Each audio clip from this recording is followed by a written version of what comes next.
Hi, I'm Wendy from Shiny Happy World, and this cute hippo is the newest pattern in the Funny Faces Quilt Block of the Month Club.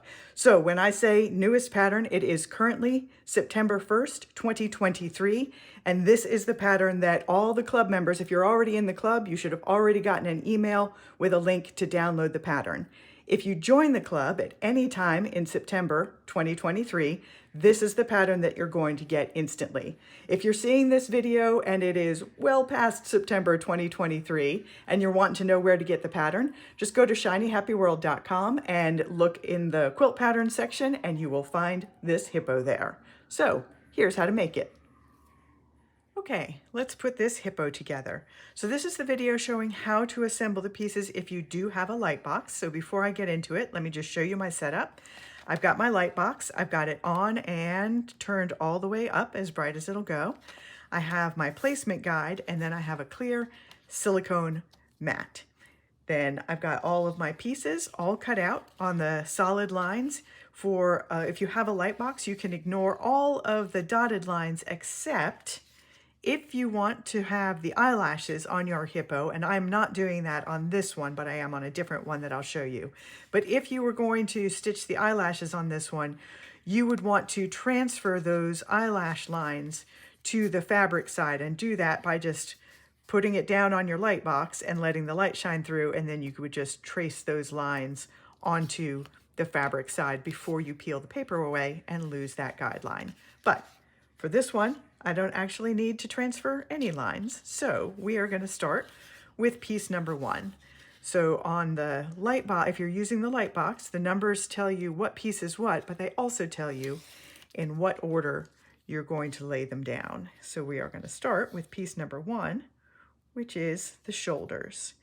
So I'm going to be doing this one what I call snapshot style, which means I want to make it look like I snapped a quick photo of this hippo, but I zoomed in on the face, so she has a body. It's just cut off at the bottom edge of the photo. If you wanted to do yours what I call emoji style, just leave the shoulder piece off and you will have the face that you can float in the middle of the block. So now we are going to do piece number 2, which is one of the ears. And then piece number 3 is the other ear. And then piece number 4 is the top of the head. Just going to lay that right over those ears. So all of these purple fabrics, these blenders, are from the same color collection. I designed these fabrics especially for applique. So here's piece number 5. So they are these nice tone-on-tone blenders, and all of these purples are from the Classic Rainbow collection, which all of the names of the colors in that collection are just your basic color names: red, orange, yellow, green, blue, purple. So these purples are all based on the same hue, so the same kind of purple, the same mix of red and blue, but they are different shades of light and dark. So because they are all based on the same hue, they're all going to work really well together. And hippos are pretty uniformly colored. They don't typically have a lighter face or lighter muzzle or anything like that. So I use the slightly different shades of purple and mostly the different textures within them to give me to differentiate those parts within there. And they'll be differentiated even more with the outlining. So now I'm putting the eyes in place.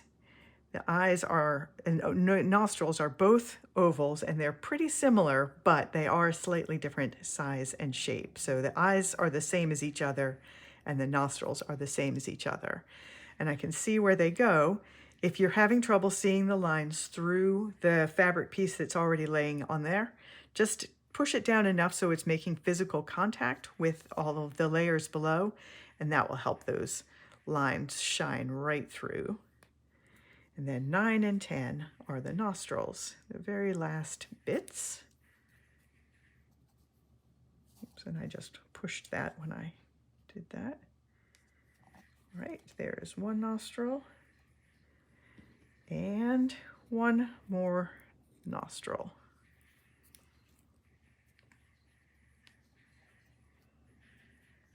All right, so I've got everything positioned where I want it. I'm going to very carefully lift this up, carry it to my ironing board, and fuse it in place right on the silicone mat. I'm going to let it cool, and then I will peel it off. And then it'll come off as one piece then, all of the pieces stuck together. Then I will position it where I want on my quilt block, fuse that into place, that's the permanent fuse. Take it to my sewing machine and outline all of the pieces, and then I'll bring it back here and show you the finished block, but also show you two other color versions that I did, including one where I stitched the eyelashes for extra cuteness. All right, here is the finished hippo. I've done all of the outline stitching on it, just simple straight outline stitching in black thread, my favorite thing to do. I also added some catch lights to her eyes. There's a link in the pattern to show you how to do that, and it links to like my favorite fabric paint, things like that.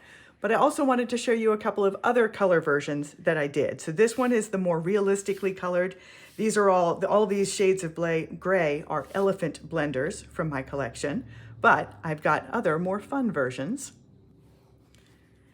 If an animal is naturally gray in real life, I am definitely going to make a purple version of it. So this one, I did a lighter purple version. These are all the lighter shades of the eggplant blenders. So they are all the same hue, just different light and darkness and different prints on them to help make those areas clearly defined.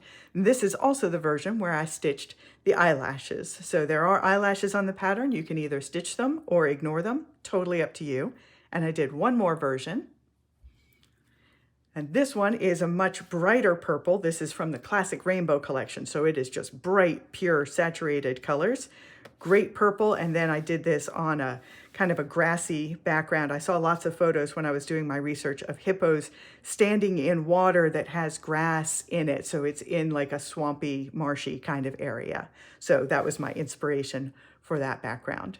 So that is the new hippo pattern, the current pattern in the Funny Faces Quilt Block of the Month Club for September 2023.